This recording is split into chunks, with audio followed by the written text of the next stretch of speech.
he loses confidence in himself, there could be an off day for Akron. We're about to find out. The remaining land team, Akron, taking on the newcomers, UW Whitewater. Gentlemen, let's get into it. It definitely could play to the detriment of Akron, but Buzz also has two great compliments in Reticence and Salty Popsicle, and I think as this team has played more together, that ball chasing issue becomes less and less of an issue over time, just because you get used to the way Buzz plays the game and you position yourself accordingly, and you see teams do that. That first shot by Reticence will go in, and Buzz get credit on the assist. Akron score first. Nothing need to be said about this. This is raw mechanics.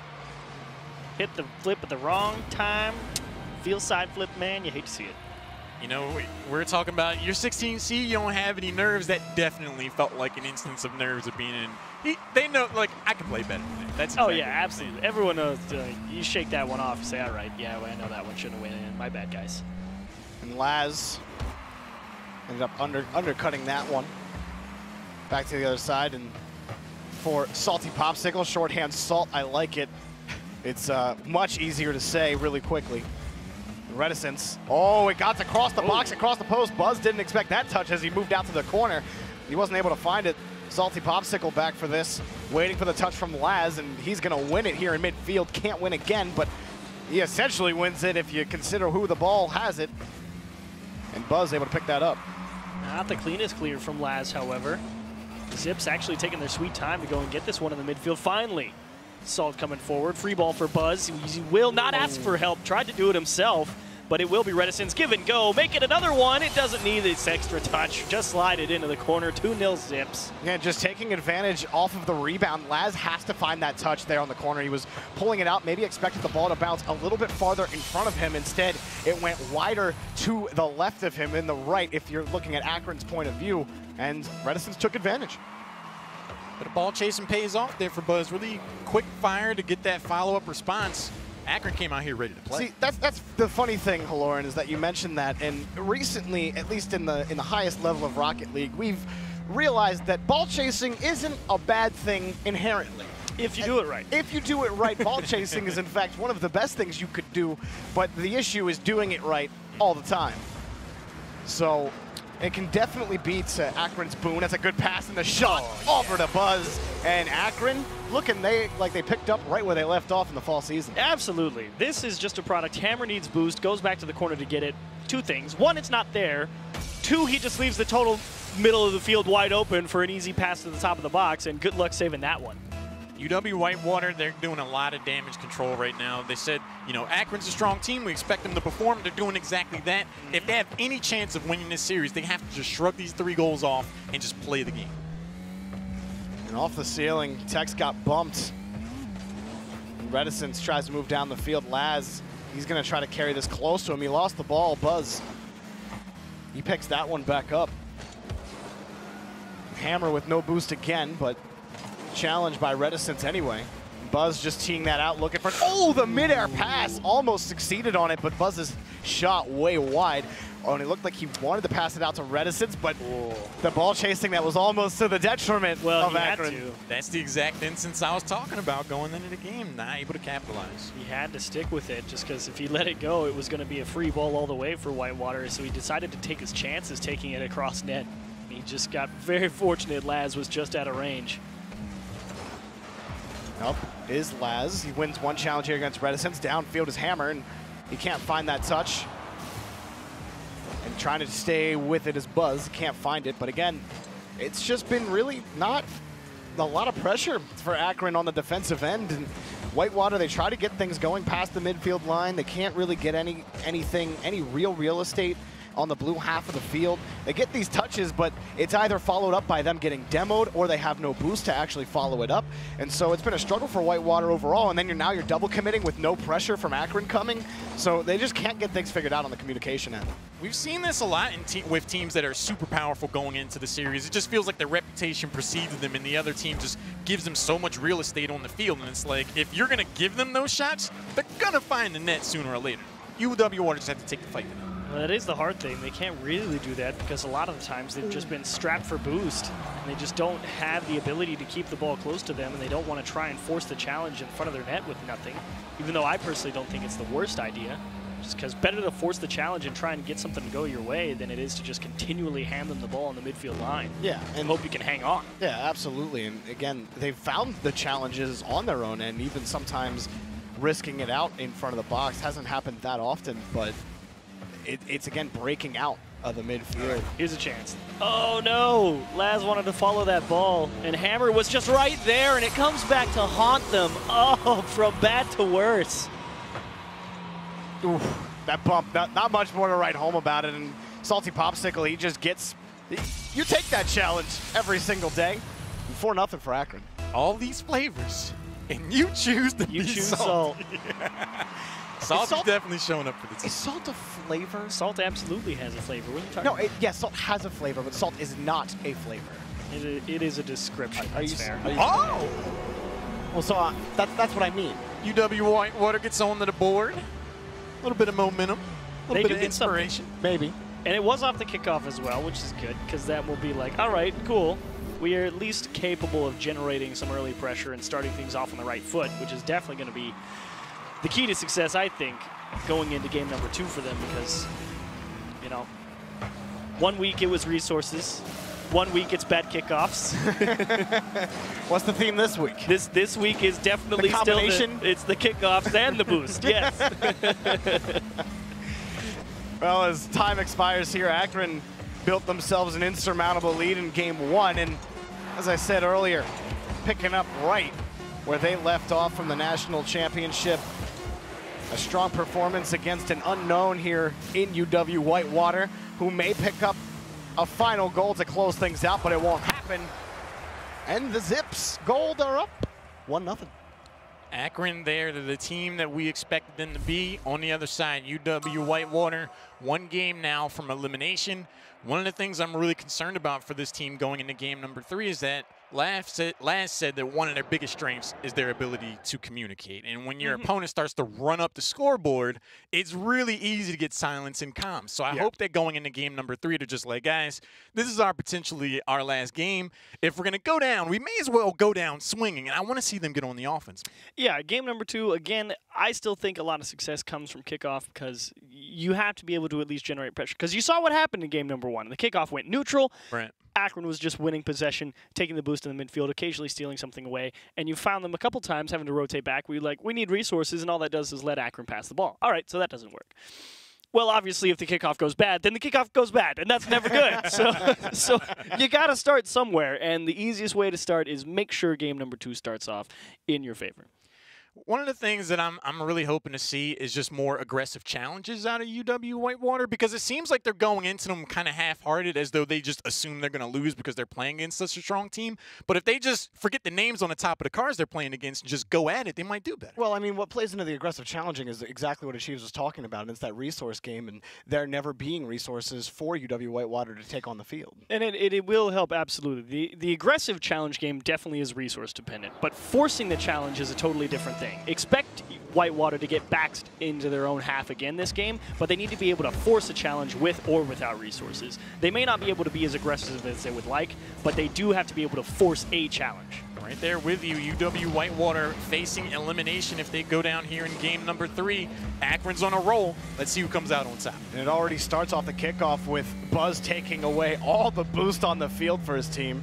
Now he's up for this, looking for the first shot. He's got it on target, and it's saved by Hammer. And I think Tech's, because we had the Tech's perspective for that one, which was the perfect one to have.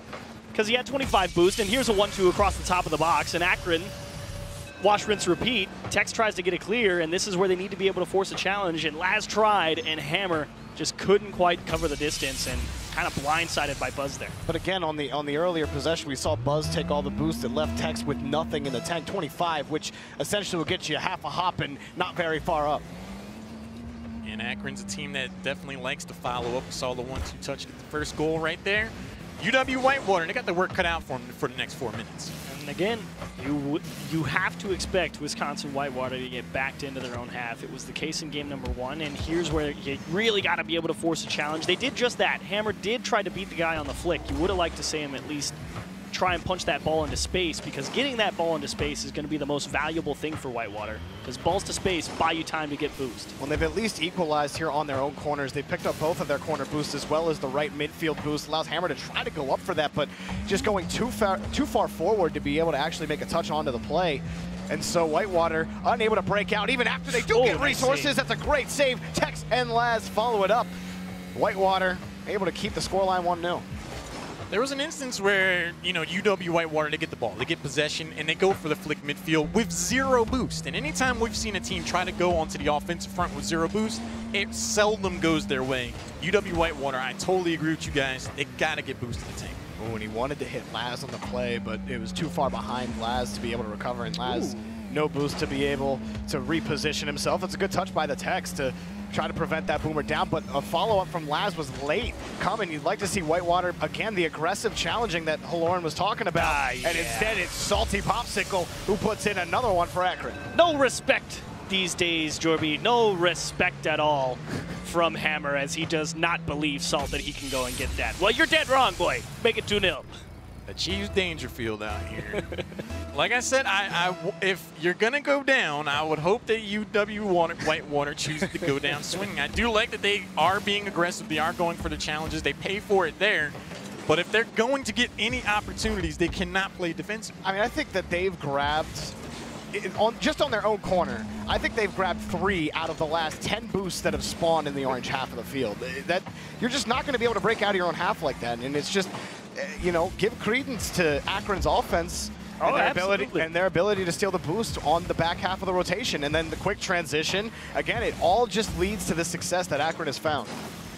And it is definitely Akron's pressure game that has really forced a lot of these awkward scenarios for the Warhawks, and they've definitely tried. Here they've got a solid backboard defense set up. Actually, that's a mistake from Salt. You'd like to see somebody be able to capitalize, and it will be Laz out to space, and this is exactly what the Warhawks need. First opportunity to really get the offense going and try and make something stick on the other side. Ooh, and some whiffs coming out. Reticence needed Buzz to bail him out on the play. The Tex is there. He makes 1 touchdown, but quick follow-up from Laz, and like you said, the double commit there, Hammer out of position. And it cost them because it just gets punched right back to their corner, and they're right back to where they were a minute ago. Reticence, soft touch, and just punched off the corner of the net. Salt to follow through, and Hammer didn't believe it again, and it will ricochet a couple of times and tip its way into the net. Hammer, yeah, he thought this was going to hit the crossbar and out. He never jumps for this ball and forces Tex to have to make a save. So maybe it was a call off on the play, but regardless, Akron, they get the goal. The minute 40 left, and we ain't stopping this train. Zips. UW Whitewater, they are trying, but consistently find themselves struggling against the remaining finalist team. I mean, it's a good idea. It was funny. It really did delay Reticence getting to that ball, and it actually did allow Whitewater to win the next challenge. So it did work. Well, what can they do with it as Buzz looks to move past Laz, ends up winning 1 touch. Can he get to it again? He does, but Reticence is there, and he wins the challenge. Hammer, he lost it. They missed that midfield boost on the rotate back. You'll see if it'll cost them. They try to force the challenge right in front of their own net. Help from Laz, not forthcoming, but actually a little bit slow on the pickup for the Zips. However, they do end up finding their way into the right place at the right time, and Salt to try and continue. A nice little tip from Laz to delay. Buzz asks for help. Nobody home. And Whitewater have some space to work with again. Can they get something going? Oh, Buzz, just the disrespect. He not only takes the boost, but he also takes you off the field completely with a demolition. And Akron have just made sure that UW Whitewater have been running on empty for this entire game, and it has almost been to perfection, really, for this entire 4.5 minutes. As the 3-goal lead, even back when it was a 1-goal lead, it just felt super comfortable for Akron. But it will be the final 30 here, and Akron will be on a pleasure stroll to wind down game number 2. Maybe they try and stretch something, but Whitewater's chance to, again, they had a couple of opportunities actually. Game number 1, they really didn't have anything going, to be completely fair. It was just sit on defense and get scored on. But they seem lost on offense when they do get down there. It's like they have chances over here, and the double commit is a perfect example to point to. And then it's either just not understanding where to position, playing off the touch from Akron, or being able to pick up some of these rebounds.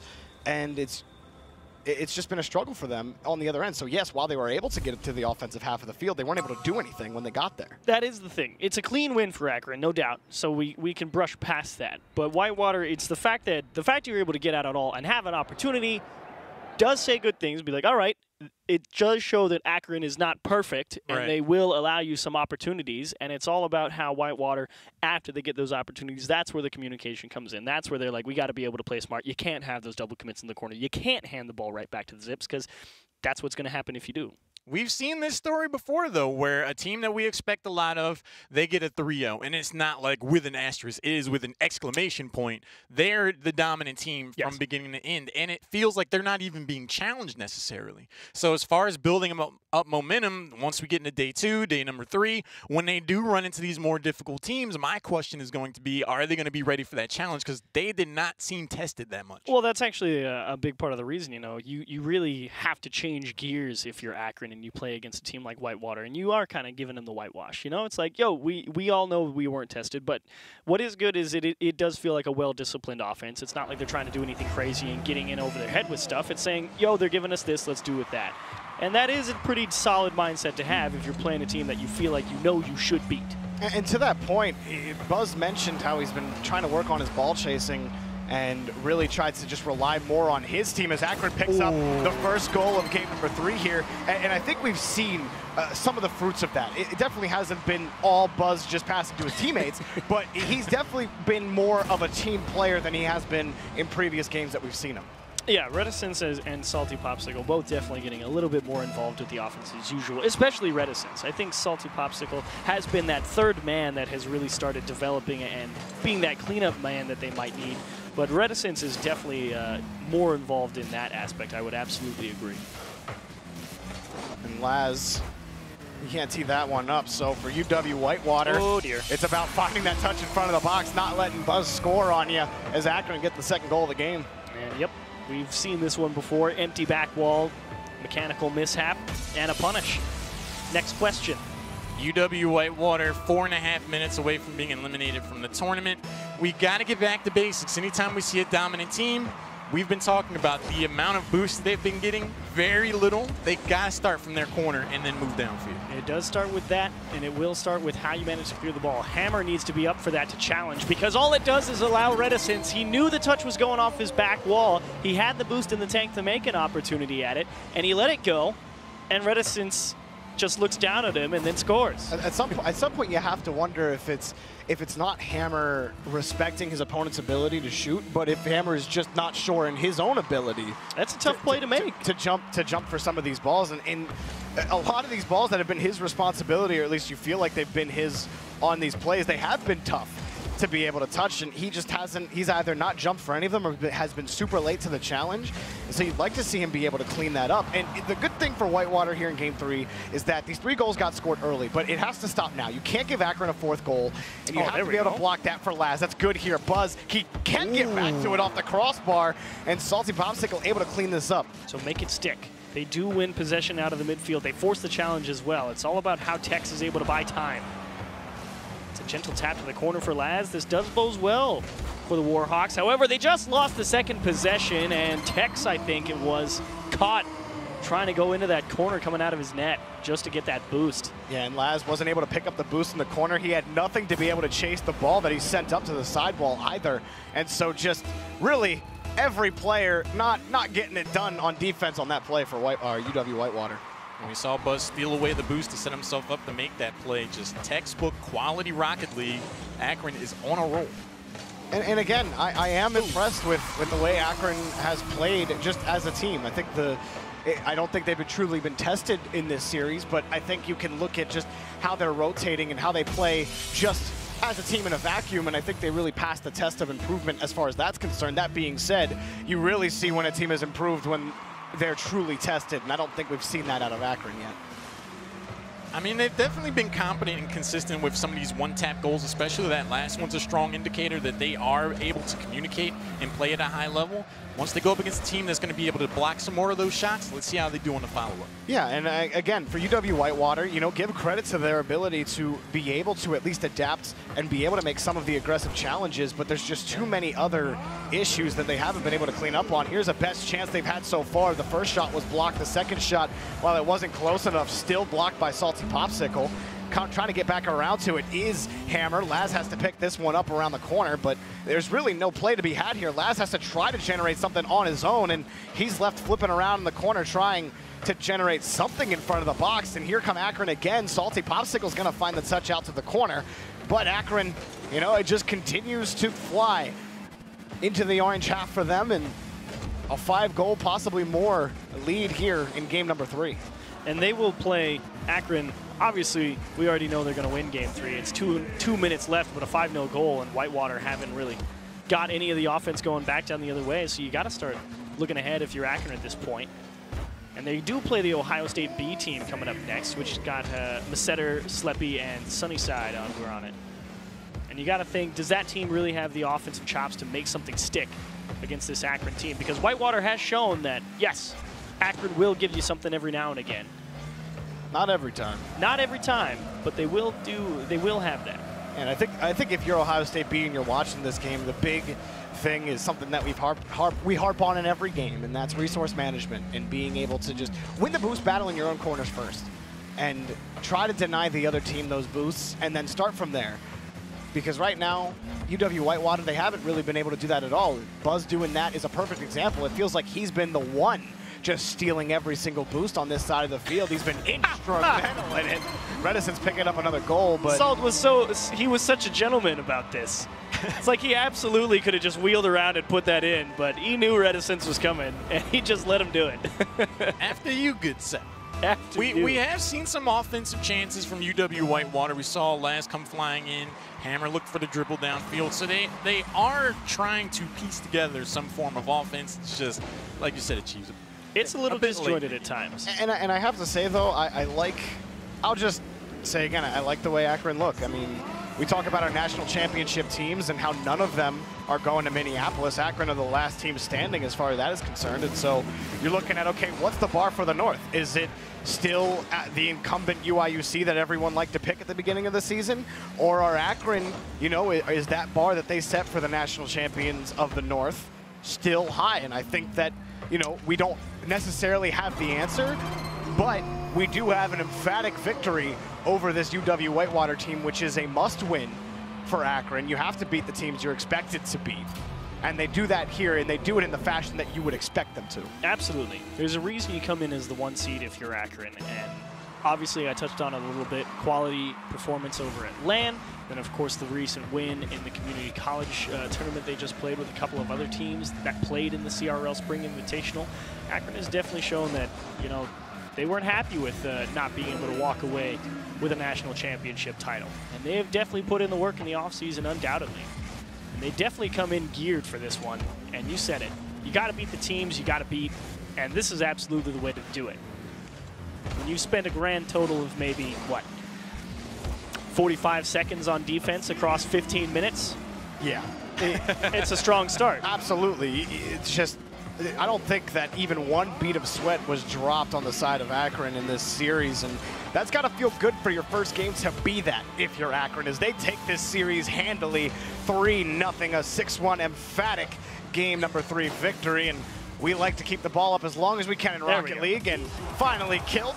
And Akron, it was going to be a tough call for UW-Whitewater to try to take out the Northern champions. They knew, but Akron come out on top. They absolutely knew it was going to be tough coming into this. But even still, you can see right there in the scoreline, 509, 367, 336. Like, they had to play some tough defense. Yes, they allowed a bunch of goals, but at the same time, they also stopped a bunch of goals. So you know there's something there for UW-Whitewater. Unfortunately, Laz told us it will be the last time he'll be playing, so he won't be a part of that squad going forward. But you got to see Whitewater be like, you know, we can at least play some pretty stingy defense if we might not always be able to break out of our own half. But a quality win for Akron. You look ahead to Ohio State's B team and you think that's on the menu next. Akron, a team that were finalists in the fall. We had big expectations from them. All the other teams are talking about them. They're a team to watch out for in the bracket, and that's exactly why. They're just a strong, consistent, and dominant team. Really curious to see how they look going forward. Let's take a look at the bracket. They are not out of the woods just yet. They advance over UW Whitewater. Well, they'll be facing the B team over at The Ohio State. That's going to be a challenge for them. I'm actually...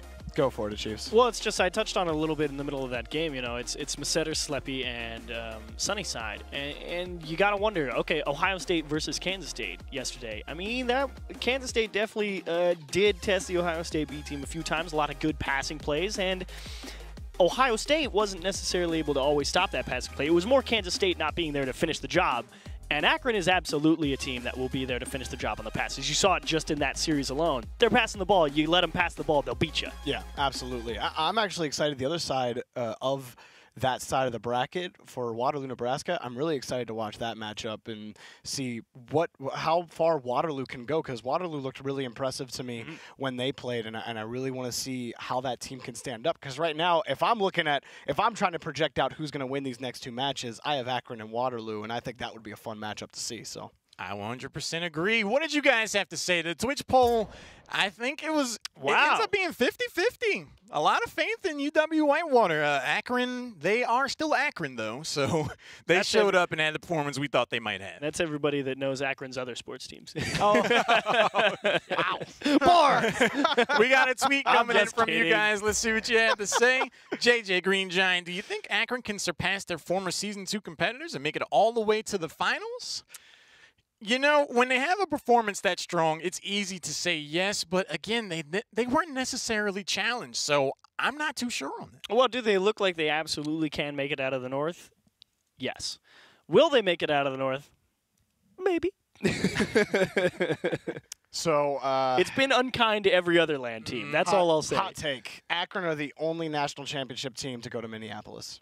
Oh, okay. Bold predictions out here. What do you guys have to say? Is Akron going to be able to take it all the way and make their way to Minnesota? Or will another team rise up? Use hashtag CRL19 to let us know, and you might find yourself at the bottom of the screen. We're going to take a short break, a lot more action. Don't go anywhere.